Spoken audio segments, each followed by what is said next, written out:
Saya akan sebutkan misal salah satu contoh kisah. Ibnu Qayyim rahimahullah Al-Jauzi mengangkat kisah tentang Abi Qudamah, ya. Seseorang yang disebutkan namanya oleh beliau.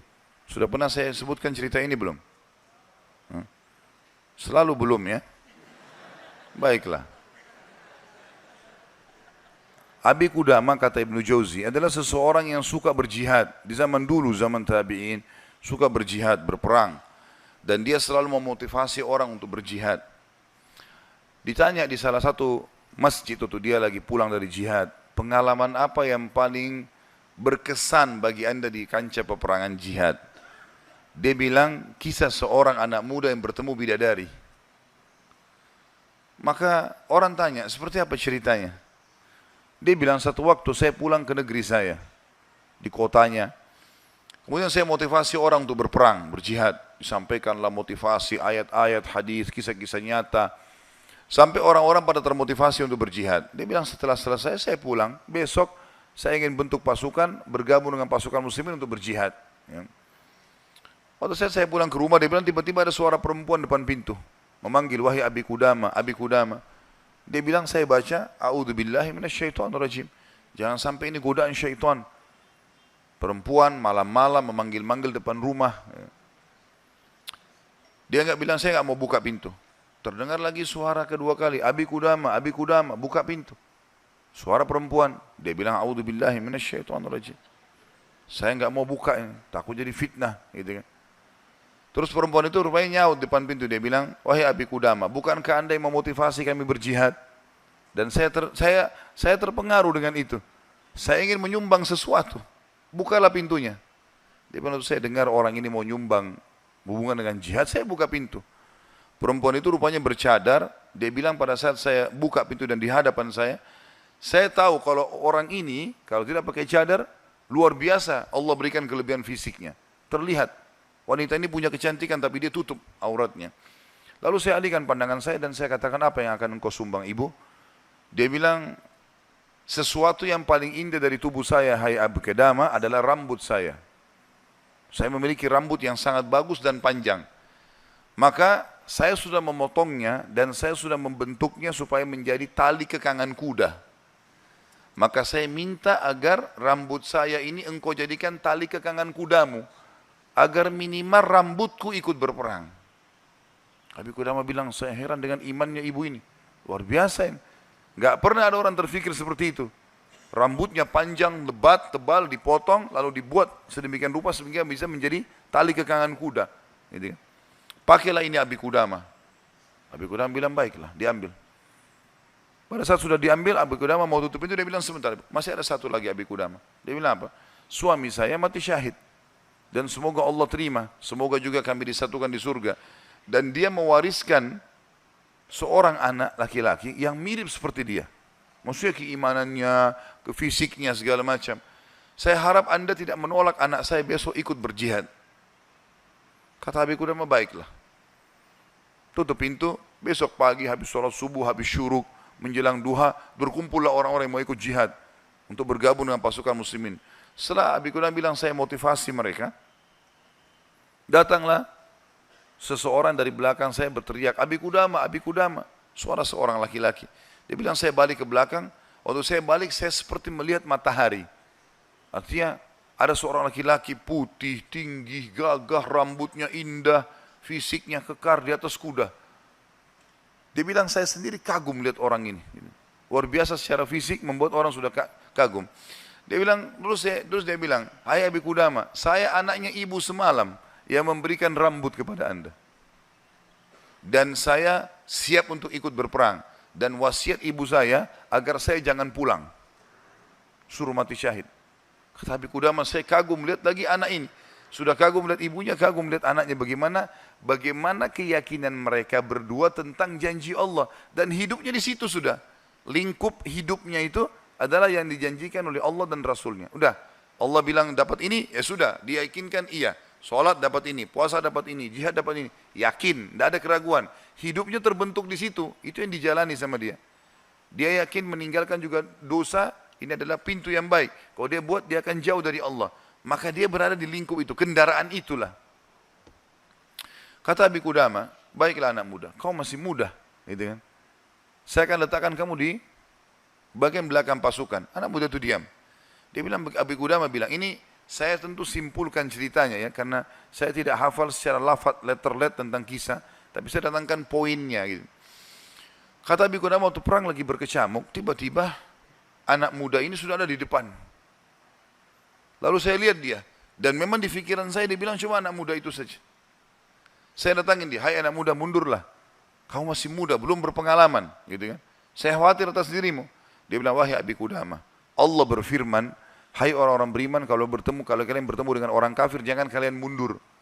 Allah bilang, jangan mundur, Anda suruh saya mundur, gitu. Gitu. Kata Abi Qudamah, saya nggak bisa bantai ini karena dia pakai ayat. Gitu. Maka saya pun berada di sebelahnya sampai akhirnya karena perang lagi berkecamuk terpisahkan, otomatis terpisahkan.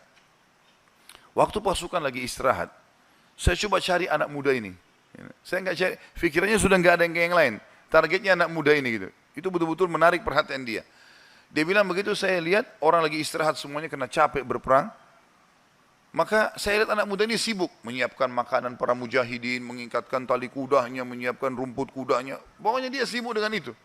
Jadi dia betul-betul menikmati apa yang sudah Allah dan Rasulnya perintahkan. Ini targetnya dan ini benar bagi saya. Selesai. Ini adalah konsep hidup saya. Gitu. Maka Abi Qudamah bilang, saya kagum melihat anak muda ini. Kemudian perang berkecamuk lagi. Berkecamuk lagi, yang kedua kali, kemudian pada saat lagi maju, saya anak muda itu di depan. Saya datangin lagi, hai anak muda, ke belakang lah. Dia bacain lagi ayat.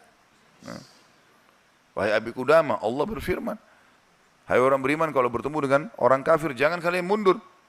Bagaimana Allah bilang jangan mundur, Anda suruh saya mundur? Abi Qudamah diam, tidak bisa bantah karena dikatakan ayat. Berkecamuk peperangan dipisahkan oleh prajurit yang saling serang satu sama yang lain, sampai akhirnya tiba malam hari, waktu istirahat. Kata Abi Qudamah, dua pasukan istirahat, lalu saya cari, di mana anak muda ini, di kemah mana dia? Cari-cari sampai dapat kemahnya. Kata Abi Qudamah, waktu saya masuk dalam kemahnya, saya temukan anak muda itu sedang tertidur dan senyum. Senyum lebar gitu. Saya penasaran anak muda ini lagi mimpi apa gitu. Dia bilang saya tunggu sampai senyumnya sudah redah, kemudian saya tepuk, bangunkan. Hai anak muda bangunlah. Apa yang kau lihat dalam mimpimu? Kata anak muda ini, demi Allah wahai Abi Qudamah, saya melihat saya masuk ke surga. Saya masuk surga, saya lihat taman-taman, saya lihat pelayan-pelayan, lihat luar biasa surga yang luas. Dan saya lihat seorang wanita yang sangat cantik, saking cantiknya sampai saya tidak sabar untuk menjamahnya. Gitu kan. Lalu dia mengatakan, belum waktunya hai suamiku. Padahal sebenarnya anak muda ini belum menikah. Ya. Lalu dia bilang, perempuan itu bilang, engkau akan bertemu dengan aku besok siang. Kata anak muda itu, setelah itu Anda bangunkan saya. Dan saya berharap Allah membuat saya mati syahid besok. Gitu. Untuk mendapatkan apa yang Allah janjikan. Yang jelas, kata Abi Qudamah, saya kagum. Artinya Abi Qudamah pun sekian tahun berjihad belum pernah mimpi seperti ini. Gitu kan? Besok pagi dia bilang berkecamuk lagi peperangan. Saya temukan anak muda itu di depan. Terus dia menyerang musuh. Gitu kan? Sampai akhirnya peperangan selesai. Dan sudah menang muslimin, korban banyak di musuh dan di orang muslim. Anak Abi Qudamah bilang target saya mengejar mana? Cari anak muda ini. Terbunuhkah atau belum terbunuhkah? Dicari. Dia bilang saya cari di jenazah prajurit muslim yang disusun, ternyata ada bergeletakan, saya temukan ada anak muda itu. Penuh dengan darah. Gitu. Ya. Tapi masih hidup. Dan dia lihat, waktu saya datang, dia dengan senyum mengatakan, Abi Qudamah kesinilah, kesinilah. Dalam kondisi lagi luka-luka ini. Berdarah-darah. Gitu ya. Kata Abi Qudamah, saya pun datang. Apa beritamu hai anak muda? Dia bilang, Abi Qudamah, kalau kau pulang nanti ke kampung kita, ke negeri kita, sampaikan ke ibu saya salam dan bilang impian beliau sudah terkabulkan. Artinya saya akan menyusul ayah saya mati syahid. Lalu pesannya ini luar biasa. Dia bilang apa? Wahai Abi Qudamah, apa kau ingat kisah tadi malam bidadari dalam mimpi saya? Kata Abi Qudamah, iya. Sekarang ada di sebelah saya.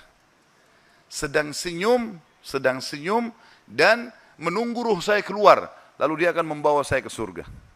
Lalu kata Abi Qudamah, orang itu pun meninggal dunia. Dalam kondisi dia tersenyum gitu kan.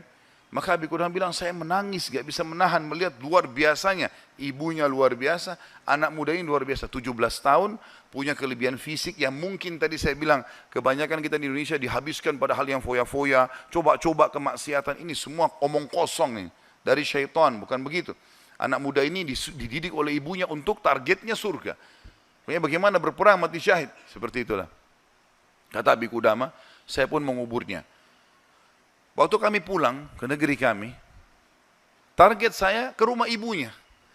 Bukan ke rumah saya lagi. Orang semua pada pulang ke rumahnya, ketemu keluarganya. Dia bilang, saya cari ibunya anak muda itu. Begitu dapat rumahnya, saya ketuk pintu, dibuka. Ibu itu buka. Ibu itu begitu lihat, saya tahu Abi Qudamah. Dia bilang, wahai Abi Qudamah, apa kau datang berbelasungkawa atau kau datang untuk membawa berita gembira? Kata ya Abi Qudamah, apa maksud anda ibu? Dia bilang, kalau anda pulang mengatakan anak saya ikut pulang bersama anda, berarti itu belasungkawa. Saya enggak mau anak saya pulang. Mau mati syahid. Tapi kalau anda bilang anak saya mati syahid, berarti itu berita gembira. Abi Qudamah bilang, saya enggak tahan menangis lalu saya mengatakan, ibu, berita gembira, Allah sudah kabulkan impianmu. Anakmu telah menyusul suamimu dan semoga Allah kabulkan. Ibu itu menangis, sujud syukur kepada Allah gara-gara berhasil anaknya menjalankan perintah Allah. Ini yang banyak luput dari kita nih. Kita malah bangga kalau anak kita yang cantik keluar dengan telanjang sana sini, terbuka auratnya. Atau mungkin meninggalkan pesantren dan sekolah di sekolah yang tidak ada pendidikan agamanya. Atau keluar ke negara-negara kafir yang akhirnya mereka terdidik dengan hal-hal yang tidak baik. Hanya karena bangga dengan urusan dunia, bukan bangga dengan urusan akhiratnya. Padahal itu tanggung jawab kita. Jadi teman-teman sekalian, menanamkan muraqabah, yakin kalau Allah mengawasinya, yakin akan janji Allah terhadap ibadah yang dia kerjakan, yakin ancaman Allah kalau dia melanggar, maka ini poin yang sangat penting, ini yang sedang kita bahas. Masalah bagaimana dia mendidik jiwanya dalam masalah muraqabah.